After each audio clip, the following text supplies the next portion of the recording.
São nossos dados, né? Eles estão pegando. Você acha que deve conhecer eu melhor do que eu mesmo. Então é isso que eu acho.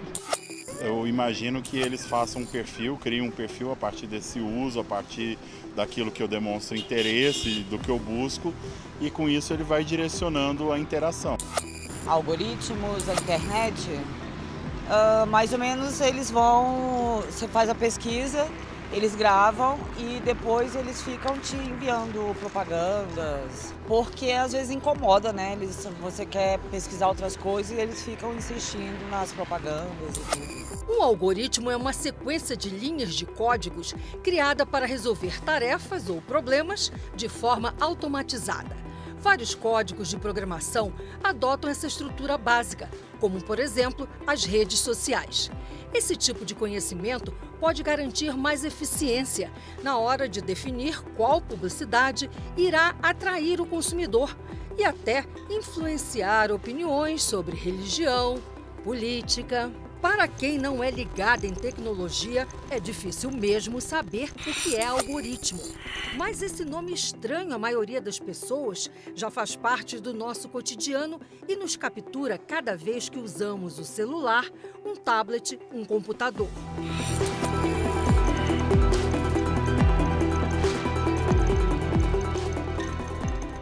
Os algoritmos, eles existem há muito mais tempo do que nós imaginamos, né?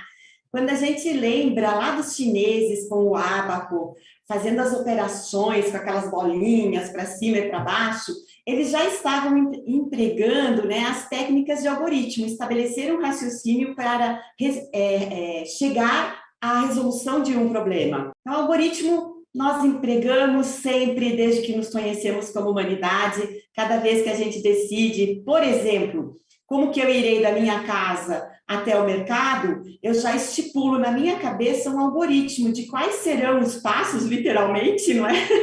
Que eu darei para eu resolver esse problema, eu acertar essa minha tarefa.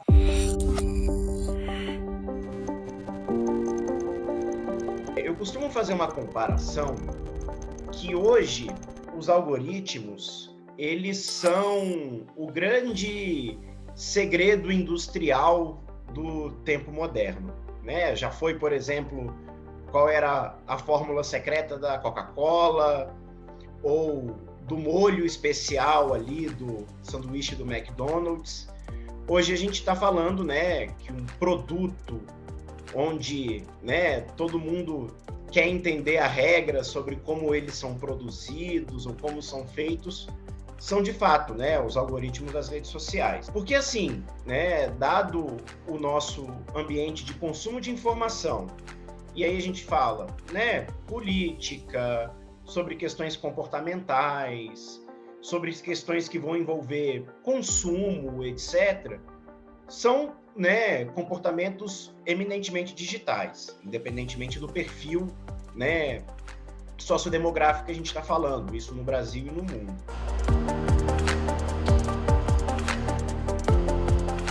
Os algoritmos estão aqui para, geralmente, nos dar suporte às atividades que a gente já tem, que elas já existem potencialmente já por muito tempo. Os sistemas digitais, obviamente, eles são totalmente moldados por algoritmos, né?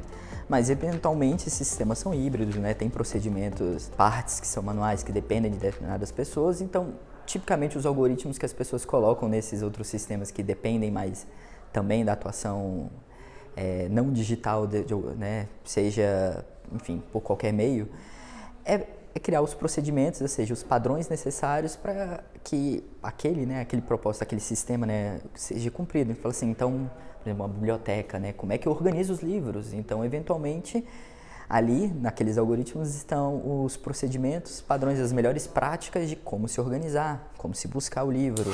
Esses algoritmos, eles são trabalhados para poder nos trazer qualquer coisa que a gente ou digite, ou muitas vezes até a gente fala. É um contexto muito mais tecnológico que a gente está suscetível e que vai trazendo essas informações.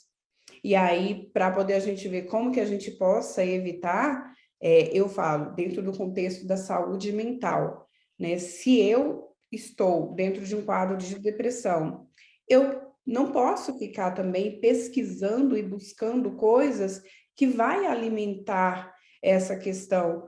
Embora o termo tenha origem na matemática e na programação, para o público em geral, ele ficou mais conhecido nos últimos anos por conta da popularização das redes sociais. As plataformas que são as donas, né, dos algoritmos, que criaram os algoritmos. Então, a gente está falando do Facebook, do Instagram, do próprio Twitter e etc. Acho que qual é um ponto, assim, né, que do momento em que as redes sociais elas foram lançadas, né, até um momento ali de maior maturidade de cada uma dessas redes sociais, a gente passou, né, os algoritmos eles passaram por algumas mudanças e por algumas transformações em que, de fato, né, a clareza e a transparência sobre as regras, né, sobre como os algoritmos funcionam e como que os algoritmos filtram e direcionam conteúdos para as pessoas nas redes sociais, isso foi se modificando e também isso foi perdendo um pouco de transparência. Eu digo isso muito em virtude do próprio Facebook. O Facebook, claro, nunca teve uma regra 100% clara e transparente, né, sobre como que o seu algoritmo funciona, porque naturalmente, né, é através disso que o Facebook ganha dinheiro, é através do algoritmo para, né, vamos colocar, não falar só de política, sobre consumo, por exemplo, que o Facebook monetiza, né, publicações de marcas, de empresas, produtos, etc. O algoritmo é um aliado para o consumidor, porque ele torna essa experiência mais rápida, mais alinhada com os desejos do consumidor. Ele dá um acesso mais fácil ao que o consumidor de fato deseja, inclusive a uma maior variedade de marcas, de preços, de produtos, de diferenciais. Por outro lado, ele também influencia caminhos, né? Ele também influencia comportamentos, preferências e, obviamente, direciona produtos, serviços, conteúdos. Então, sem dúvida, quando a gente fala em perfilamento, quando a gente fala em algoritmos, o consumidor ele tem que estar dentro desse contexto de análise. Tão urgente quanto saber o que são algoritmos e como funcionam é o debate sobre o poder atual dos sistemas inteligentes, que entraram definitivamente em nossas vidas para o bem e para o mal. No Curta Algoritmo, uma produção de Brasília, o governo totalitário de um futuro distópico, sem esperança, uma vida intolerável, controla o fluxo de informações e pessoas começam a desaparecer misteriosamente. Por meio de algoritmos, os dirigentes do país imaginário investigam a vida digital dos cidadãos, roubam seus dados e criam alertas para indivíduos considerados potencialmente subversivos. Uma das vítimas é Nicole, uma estudante universitária de 18 anos.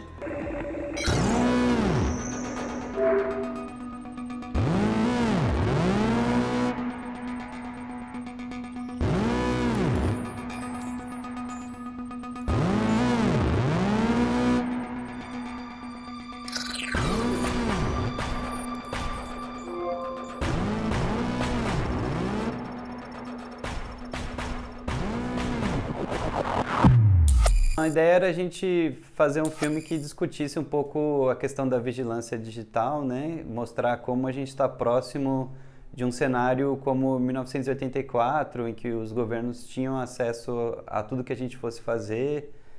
E a ideia era criar um cenário fictício onde um governo pudesse monitorar os seus cidadãos e saber exatamente o que eles estão fazendo ou não e catalogar eles, né? Colocar etiquetas nos cidadãos, assim, do tipo, esse é subversivo, esse não é. Tudo com base em conversas pessoais, né? Privadas. Então, eu acredito que a gente tem que ter esses mecanismos, essas instituições controlando esse tipo de poder, né? A gente não pode deixar isso tudo na mão de um governo, de um sistema totalitário. A gente tem que criar mecanismos para nos proteger, né? Então, o cenário está dado, as coisas já estão acontecendo, a tecnologia já existe, tudo que o filme retrata é possível de acontecer. mas eu acho que a gente precisa de mecanismos e de instituições que nos protejam, né? Nos protejam a nossa privacidade, protejam nossas conversas particulares, nossa forma de pensar, nossa ideologia, né? Cada um tem, a gente tem que continuar tendo as nossas liberdades individuais para acreditar no que a gente acredita, sem sofrer sanção por isso, né?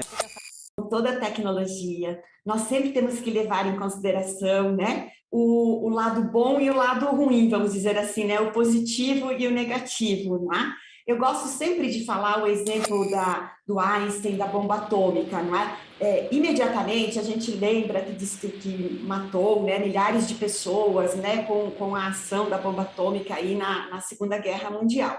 Em contrapartida, quando a gente olha hoje o quanto que a tecnologia utilizada para a bomba atômica foi melhorada, expandida, e que nós conseguimos hoje ter numa usina de um tamanho de uma caixa de sapato, a gente consegue prover, né, energia elétrica para uma comunidade de até 30 mil habitantes durante um mês. Eu acho que isso é fantástico, perto daquilo que nós conhecemos de pessoas que não têm acesso à energia elétrica, por exemplo. O servidor público Alan Matos já está plugado no futuro. Ele escolheu viver no mundo da tecnologia digital. Minha vida é o celular hoje em dia, né? Eu faço tudo nele, agendo viagens, trabalho, converso, conecto, pesquiso. É minha televisão, é meu jornal, é meu telefone, é tudo. Hoje é meu celular. Na verdade, é um estilo de vida, né? É um estilo de vida quanto menos coisas, melhor, tipo minimalista. Então a gente não precisa de muito, a gente percebe que o pouco a gente se satisfaz.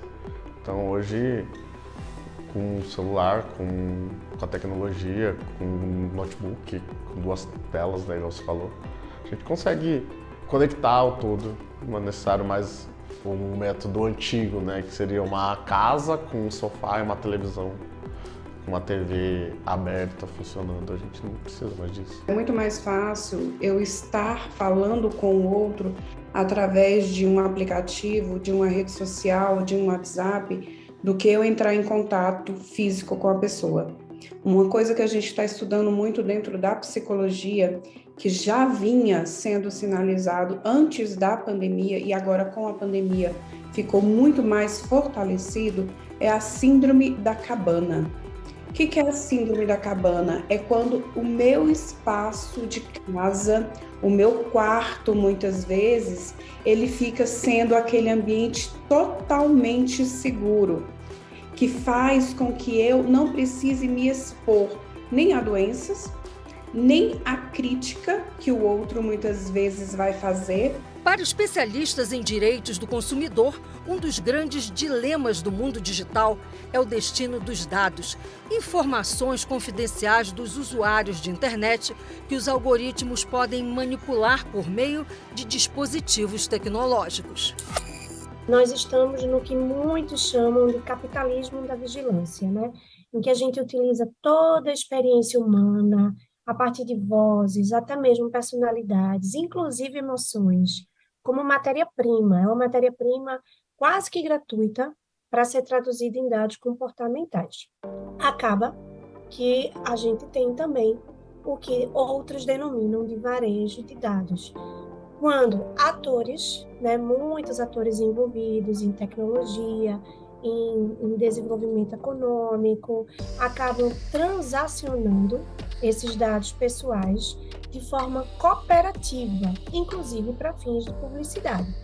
Obviamente que os consumidores, eles são os maiores focos dessa nova economia. Eles são os mais afetados e, por sua vez, eles devem ser também os mais protegidos, né? A partir de uma breve pesquisa que o consumidor às vezes faz online, ele já recebe uma grande quantidade de anúncios. Apesar de parecer e muitos usuários considerarem as redes sociais um território sem lei, o Brasil possui uma legislação ampla sobre proteção de dados pessoais na internet e crimes cibernéticos, conhecida como LGPD. Ela tem Explicando, né, de maneira muito breve, ela tem por objetivo dispor sobre o tratamento de dados pessoais, né, inclusive nos meios digitais, seja de pessoas naturais, pessoas jurídicas, de direito privado, direito público, e tem por objetivo a proteção, a palavra-chave é proteção de direitos fundamentais, de liberdade e de privacidade, bem como o livre desenvolvimento da chamada personalidade da pessoa natural. O artigo 20, ele confere um direito ao titular de dados, né, que tenha, né, sofrido alguma decisão automatizada. Essas decisões automatizadas, elas ocorrem nas mais variadas esferas. Por exemplo, quando estamos falando do chamado score de crédito, né, instituições financeiras, com base em análise de dados, né, dos seus clientes, fornecem mais ou menos créditos em melhores ou piores condições, a depender justamente da qualidade, né, desses dados que a pessoa apresenta.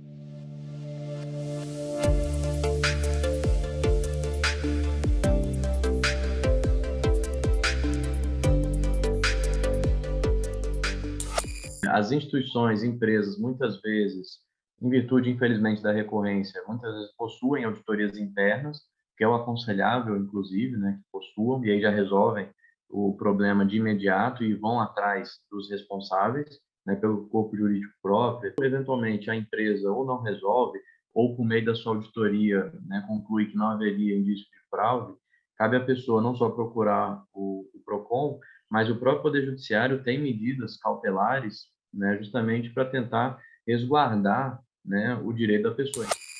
O que a gente tem hoje é o quê?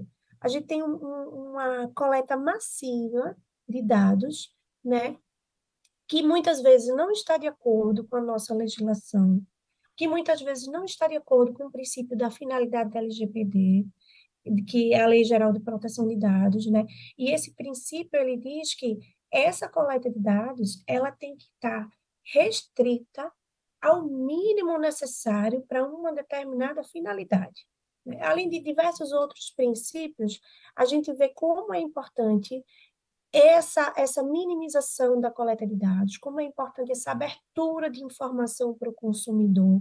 A gente tem no nosso sistema legal que a gente chama de autodeterminação informativa, que é quando a gente pretende garantir às pessoas que elas possuam um pouco mais de controle sobre os seus dados, né? A gente tem aí, claro, um longo caminho ainda no Brasil para que a gente consiga chegar nesses momentos, para que a gente consiga chegar nesses ambientes de mais respeito, de mais transparência, de autodeterminação informativa, né? E especialmente aqui no Brasil, que a gente não tem uma cultura de proteção de dados pessoais. O nosso controle hoje sobre os algoritmos é muito pequeno, tá? Por conta desse segredo industrial que são os algoritmos, né? Se sabe muito pouco. As plataformas, elas não têm transparência total, né, sobre como funcionam. Em alguns países do mundo, até chegou a ter algum tipo de regulação para aumentar esse tipo de transparência.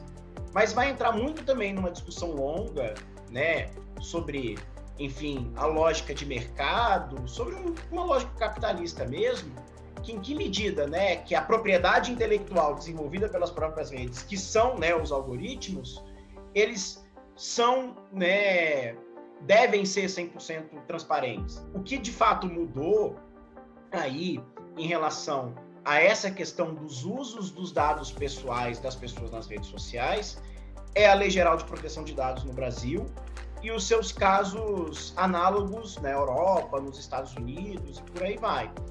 Porque aí sim, de fato, né, a possibilidade desses usos ou a possibilidade de divulgação desses usos blindou mais o consumidor, o eleitor, coisas nesse sentido. Esse foi um avanço natural ali nas democracias. Outra polêmica em relação aos algoritmos é o uso político e eleitoral da ferramenta. Um dos episódios mais emblemáticos foi a campanha à presidência dos Estados Unidos em 2016. O tratamento intensivo de dados recolhidos em pesquisas e algoritmos teria sido decisivo na vitória de Donald Trump sobre a candidata Hillary Clinton.